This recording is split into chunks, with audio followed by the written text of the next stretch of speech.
ጤና ይስጥልን። አርሰናል በዝውውር ገበያው በትልቁ እየሰራ ነው። በቅርቡ ተጨባጭ ነገር ታያላችሁ ሲል አሰልጣኝ ሚካኤል አርቴታ በክረምቱ የዝውውር መስኮት ቀሪ ሳምንታት ስላለው የክለቡ እቅድ በሰጠው ማብራሪያ አስታውቋል።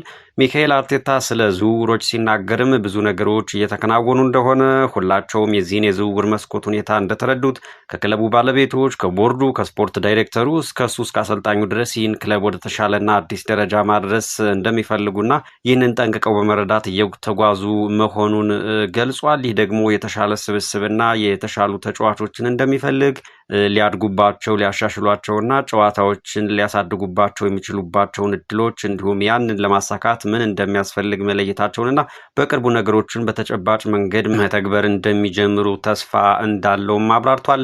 ሰፊ ጉዳይ ነው እንግዲህ ያነሳው አሰልጣኙ በመግለጫው። ዋናው መልእክት ግን ይህ ነው ማለት ነው። አሁን ይህ ማብራሪያ ሲተነተን አንድምታው ምንድን ነው የሚለውን ቃል በቃል እያነሱ መተንተን ጥሩ ይሆናል። የአሰልጣኝ ሚካኤል አርቴታ ንግግር እንግዲህ ከአንድ ሰሞነኛ የዝውውር ምላሽ በላይ የክለቡን ቀጣይ ስትራቴጂካዊ አቅጣጫና የለውጥ ዝግጁነት የሚያሳይ አንድምታ እንዳለው በባለሙያዎች የተነገረ ነው። አንደኛው ጉዳይ የከፍተኛ አመራሩ ሙሉ ጥምረትን ወይም የማኔጅመንት አላይመንት የሚለውን ያሳያል የሚለው ነው። ይህም ባገላለጻቸው ከክለቡ ባለቤቶች፣ ከቦርዱ፣ ከስፖርት ዳይሬክተሩ እስከ እኔ ድረስ አቋማችን አንድ አይነት ነው፣ ክለቡን ከፍ ማድረግ ሆኗል ብለው የገለጹበት ነው። እንግዲህ የዚህ አንድምታ አርሰናል ቀደም ባሉት ዓመታት በተለይ እና አርሰን ቬንገር አሰልጣኝ በነበሩበት በኋላ ባሉት በተለይም በባለቤቶቹ በክሮንኬዎች እና በስፖርት ዳይሬክተሩ በኤዱ እና በአሰልጣኝ መካከል የራይ መራራቅ ልዩነት እንደነበረበት የሚጠቁም ሆኗል የሚሉ ሀሳቦች አሉ። አርቴታ የባለቤቶቹን የቦርዱንና የስፖርት ዳይሬክተሩን ስም አብሮ ማንሳቱም እንግዲህ በክለቡ ከፍተኛ አመራር ደረጃ ሙሉ ስምምነትና የስራ አንድነት አሁን ላይ መኖሩን ያረጋገጠ ነው ማለት ይቻላል። ይህም ማለት አርሰናል የሚፈልጋቸውን ትልልቅ ዝውውሮች ለማድረግ የፋይናንስና የፖሊሲ ይሁንታ ከትልልቆቹ አመራሮች በኩል ማግኘቱን ያመለክታል። እንግዲህ በእርግጥ በቅርቡም ገንዘብ ችግራችን አይሆንም ሲሉ ተደምጠዋል። በተለይ ከቪኒ ጁኒየር ዝውውር ጋር ተያይዞ ማለት ነው። ከዛ በፊትም ጥራት ያላቸውን ተጫዋቾች ወደ ክለቡ ዘንድሮ እንቀላቅላለን የሚል ቁርጠኝነትን ማሳየታቸው ይታወሳል።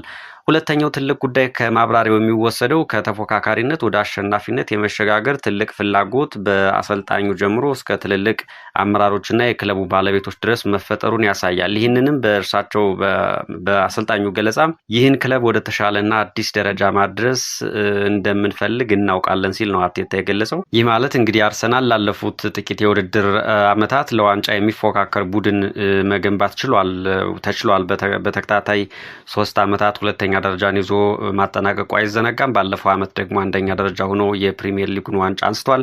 በሻምፒዮንስ ሊግም የሩብ ፍጻሜ፣ ከዛ ግማሽ ፍጻሜ፣ ከዛ ደግሞ ባለፈው ዓመት ለፍጻሜ አልፎ በፒኤስጂ ዋንጫው መነጠቁ ይታወሳል። ቀጣይ እንግዲህ የሚጫወተው ለዋንጫ ነው፣ ዋንጫ ለማንሳት ነው ማለት ነው። ስለዚህ አሁን ያለው የክለቡ አቅጣጫ በእንግሊዝም በአውሮፓም ዶሚናንት የመሆን የበላይ የመሆን ግብ እንዳለ ነው። አሁን የቡድኑ ዓላማ ዋንጫ ለመፎካከር ሳይሆን ዋንጫዎችን በቋሚነት በተከታታይ ማሸነፍና የበላይ መሆኑን በግልጽ ያሳየ ነው የሚጠቁም ነው የአርቴታ መግለጫ።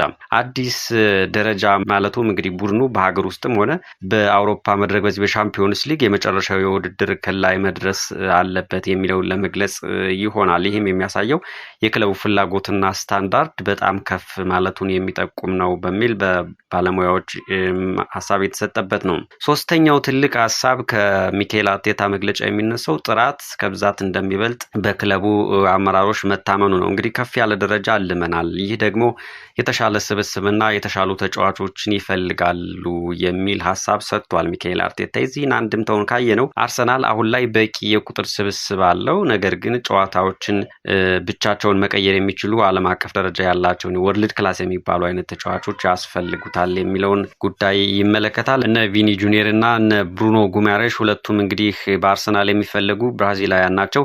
እዚህ ሀሳብ ላይ ሊጠቀሱ የሚችሉ ተጫዋቾች ናቸው። አርቴታ የተሻሉ ተጫዋቾችን ማለቱም እንግዲህ ክለቡ በጥራት ደረጃ አሁን ካሉት ተጫዋቾች በላይ የሆኑ በራሳቸው ብቃት የጨዋታን ውጤት መወሰን የሚችሉ ኮከቦችን እንደ ቪኒ ጁኒየር አይነት ደረጃ ላይ ያሉትን ለማስፈረም እያለመ መሆኑን ያሳያል። በእርግጥ እንግዲህ ቀደም ብሎ ባለፈው የውድድር ዘመን መጠናቀቂያ ላይ የክለቡ አመራሮች እንዳሉትም ዘንድሮ የምናመጣቸው 3 እና 4 ተጫዋቾች ስመጥር የሆኑ ከፍ ያለ ብቃት ያላቸው ጥራት ያላቸው ተጫዋቾች ይሆናሉ ያሉት ናቸውና አሁን እየገፉት ካሉት ለማስፈረም እየሄዱበት ካለው ርቀት አኳያ ካየነው ይህን ለመተግበር ትግል ላይ መሆናቸውን የሚያመላክት ነው። አራተኛው ትልቁ ነጥብ የታቀደና በጥናት የተደገፈ ዝውውር እየተደረገ መሆኑን ያመለክታል። የስማርተር ሪክሩትመንት የሚባለው ማለት ነው። ልናድግባቸው ልናሻሽላቸውና ጨዋታችንን ልናሳድግባቸው የምንችላቸውን እድሎች ለይተናል በሚል ገልጾታል ይህን ጉዳይና አርሰናል በዝውውር መስኮቱ የሚንቀሳቀሰው በድንገተኝነት ወይም በስሜት እንዲሁ ሳይሆን በጥልቅ መረጃ በጥልቅ ዳታና የታክቲክ ፍላጎት ላይ ተመስርቶ መሆኑን እዚህ ሀሳብ ላይ ማየት ይቻላል። በሚገባ አስቦበት ይሆናል ላለው ተጫዋች ደግሞ ውሳኔውን ለመስጠት የተንቀሳቀሰ መሆኑን ይጠቁማል። ቡድኑ ባለፉት የውድድር ዘመናት የት ጋር ድክመት እንደነበረበት በመስመር ነው፣ በስብስብ ጥልቀት ላይ ነው፣ የግብ ዕድልን የሚፈጥር ተጫዋች ነው። ይህ ሁሉ በግልጽ መለየታቸውን አሳውቀዋል ማለት ነው። አዳዲሶቹ ተጫዋቾች ሲመጡ ቡድኑን በታክቲክ ደረጃ እንዴት እንደሚያሳድጉት አስቀድመው አቅደዋል። ይህንን ያደርጋሉ ተብሎም እንግዲህ ይታሰባል። በአርሰናል ከፍተኛ አመራሮች በኩል የአርቴታ መግለጫ በዚህ ላይ ሁሉ ያጠነጠነ ነበር። አምስተኛው ትልቁ ነገር የተጠቆመው እንግዲህ የዝውውር ድራማዎችንና ትዕግስትን አመልክቷል ማለት ይቻላል። አርቴታ በመግለጫው በቅርቡ ነገሮችን በተጨባጭ መንገድ መተግበር እንጀምራለን ሲል ነው የገለጸው። ከጀርባ ብዙ ነገሮች፣ ብዙ ንግግሮች፣ ብዙ ድርድሮች የተደረጉ መሆኑን ያሳያል። የትልልቅ ተጫዋቾች ዝውውር ጊዜና ትዕግስት እንደሚፈልግ መረዳታቸውን ይጠቁማል። እንግዲህ ጊማርሽ ለምሳሌ ጉዳዩ ከተጀመረ ብዙ ጊዜው ነው። በእርግጥ በዚህ ሳምንት ያልቃል ተብሎ ነው በብዙ የስፖርት ሚዲያዎች በኩል እየተብራራ ያለው። ነገር ግን በሁለቱ ክለቦች መካከል ስምምነት ባለመደረሱ እስካሁን ድረስ እየተንዛዛ ነው። ስለዚህ የትልቅ ተጫዋቾች ዝውውር ጊዜ ይፈጃል የሚለውን የሚጠቁም ነው የአርቴታ መግለጫ። አርቴታ ለደጋፊው ስራ እየሰራን ነው፣ አትደናገጡ የሚል የጸጥታና የእርግጠኝነት መልእክት አስተላልፏል ማለት ይቻላል። በቅርብ ቀናት ውስጥም ይፋዊ የሆኑ ትልልቅ የዝውውር ዜናዎች እንግዲህ እንደሚከተሉ ፍንጭ የሰጠም ነው ማለት ይቻላል። በጥቅሉ የአርቴታ አስተያየት የስነ ልቦና ጦርነትና የደጋፊዎች ማረጋጊያ ነው ሊባልም ይችላል። አርሰናል በዝውውር መስኮቱ ዝም ብሎ ተመልካች ሳይሆን ትልልቅ ወጪዎችን በማውጣት የስብስብ ጥራቱንና ጥልቀቱን ወደ ላቀ ደረጃ ለማድረስ የተዘጋጀ መሆኑንና ከጀርባ ትልልቅ ስራዎች እየተሰሩ መሆናቸውን በሙሉ እምነት ያረጋገጠበት መግለጫ ነው ማለት ይቻላል። ይህ ለደጋፊው በእርግጥ መልካም ነገር ነው። በእርግጥ መድፈኞቹ የሪያል ማድሪዱን ኮከብ ቪኒሲየስ ጁኒየርን ጨምሮ ከበርካታ አዳዲስ ተጫዋቾች ጋር ስማቸው እየተያዘ ይገኛል። አርሰናል እንግዲህ የፕሪሚየር ሊጉን ዋንጫ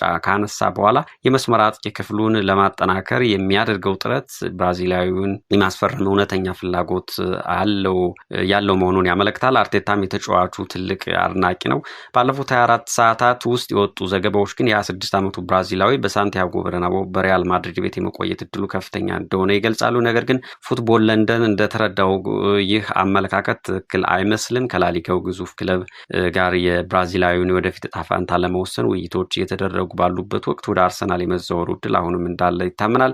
አርሰናል አሁንም እድሉ እንደሰፋ ነው ዘገባው የሚገልጸው። ምክንያቱም ድርድሩ የገንዘብ ልዩነት ሰፊ ሆኖ የታየበት በመሆኑ ማለት ነው። በተጫዋቹና በማድሪድ መካከል እስካሁን የተደረጉ ዝውውሮችና ሌሎች ኢላማዎች በአርሰናል በኩል ምን ይመስላሉ የሚሉ ሀሳቦችንም አንስተዋል። አርሰናል እንግዲህ ለሚመጣው የፕሪሚየር ሊግ ውድድር ሲዘጋጅ እስካሁን በክረምቱ 2 አዳዲስ ተጫዋቾችን ነው ያስፈረመው። አንድ ተጫዋችም ሸኝቷል። ሊያንድሮ ትሮሳርድን ያስፈረማቸው ኢላን ሜስሊየር ከሊድስ ዩናይትድ ጋር ያለው ኮንትራት እስካለቀ በኋላ በነፃ ዝውውር አምጥቶታል።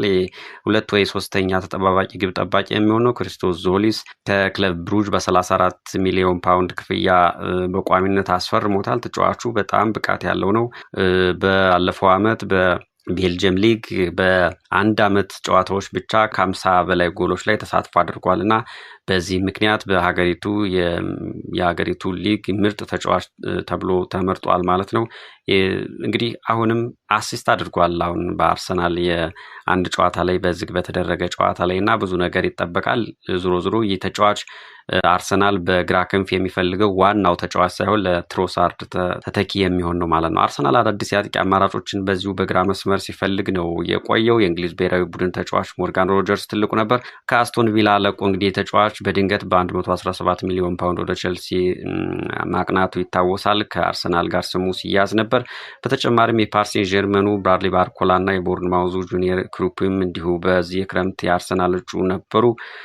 ተጠቅሰው ነበረ ስማቸው፣ ግን አሁን የሚሆን አይደለም። ሌሎችም በርካታ ናቸው። እነ ዲዮማንዴ፣ ኒኮ ዊሊያምስ ነበሩ። አሁን ላይ ቪኒ ጁኒየር ላይ ትኩረት ተደርጓል ለዚህ መስመር ማለት ነው። የቪኒሲየስ ሁኔታና ሌሎች የቡድኑ ወቅታዊ ጉዳዮችን ካየን የቪኒሲየስ ጁኒየር የወደፊት ዕጣ ፈንታ እንግዲህ ቅድም እንዳለው እስካሁን ያልተወሰነ ነው። በፉትቦል ለንደን እንደተረዳው ክረምቱን በማድሪድ እንደሚቆይ ዋስትና መስጠት ገና ነው፣ አያስደፍርም ለመናገር። አሁንም በአዲስ ኮንትራት ላይ ስምምነት አልተደረሰም።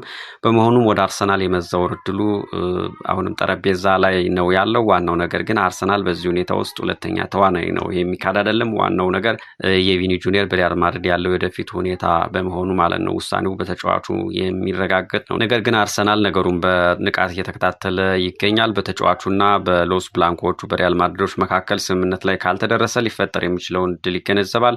ይህ ዝውውር እንግዲህ ከአሰልጣኙ ከስፖርት ዳይሬክተሩና ከባለቤቶቹ አቅጣጫ ሙሉ ስምምነት ያለበት ነው። በአርሰናል በኩል የሚደረገው ትልቅ የገንዘብ ወጪም የሚያስቆጭ ኢንቨስትመንት እንዳልሆነ ታምኖበታል ማለት ነው። በተጨማሪም አርሰናል የኒውካስትሉን ብሩኖ ጊማሬሽ የማስፈረም ጥረቱን ቀጥሏል። ቅድም እንዳነሳ ነው በዚህ ሳምንት ይቋጫል ተብሎ ይታሰባል። ጉዳት የደረሰበትን ዊሊያም ሳሊባን ለመተካትም ተጫዋች መፈለግ ላይ ይገኛል አርሰናል። የኤስፒኤን ብራዚል ትናንትና እንዳለው አርሰናል አንድ ተከላካይ ከጊማሬሽ ቀድሞ ሊያስፈርም ጫፍ ላይ ደርሷል ተብሎ ነበር። እስካሁን እንግዲህ አዲስ ነገር የለም። ጁሊያን አልቫሬዝም የአርሰናል ትልቁ ትኩረት ሆኗል። በዋና አጥቂ ላይ እንግዲህ ጁሊያን አልቫሬዝ ለአርሰናል የፊት መስመር ማጠናከሪያ በትልቅ ትኩረት ከሚጠቀሱ ተጫዋቾች አንዱ ነው። አርሰናል በተለይ በአጥቂ ክፍሉ ላይ የተለየ አማራጭ የሚሰጥ ጫና የሚፈጥር እና ለቡድን የሚጫወት ኮከብ በማስፈለጉ የአልቫሬስን በተደጋጋሚ ከክለቡ ጋር ይያዛል። በስፖርት ሚዲያዎች ብዙ አስተያየቶች ይሰጣሉ። ተንታኞች አልቫሬዝ ለአርቴታ የጨዋታ ፍልስፍና ምስጉን አጥቂ ወይም የሚሆን አጥቂ እንደሆነ ነው የሚገለጸው። የፊት መስመር ቦታዎችን ቀያይሮ መጫወትና ያለ ኳስ ያለው ትጋት ለአርሰናል ትልቅ አቅም ይሆናል ብለው ነው የሚያስቡት። ሚዲያዎች አርሰናል የተጫዋቹን ሁኔታ በጥብቅ የተከታተለ መሆኑንና አጋጣሚዎች ከተመቻቹ ጥያቄ ለማቅረብ ዝግጁ እንደሆነ ይዘግባሉ።